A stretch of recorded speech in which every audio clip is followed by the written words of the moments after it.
On the way तो पाणी जाऊ दे ना मग जाऊन ना घे. दाखवूस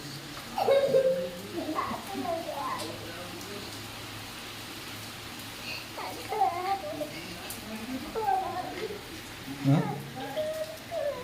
तिकडे जाऊ तिथे चाय पितेस का हां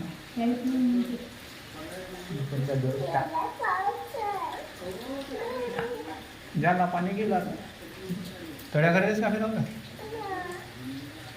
तळ्याकडे गेला आता फिरायला नाही म्हणते हा चल ना जाऊन ना हा नाही म्हणजे हा? हा नाही म्हणजे मला सोडून दे घरी. या सोडून देऊन आपण जाऊ का? हां या सोडून देऊन आपण जाऊ आणि का वापस जाऊ ते नाही जाऊ. आता गेला असता हा येतो म्हणून नंतर काय त्याला विचारून पाहिजे आमच्या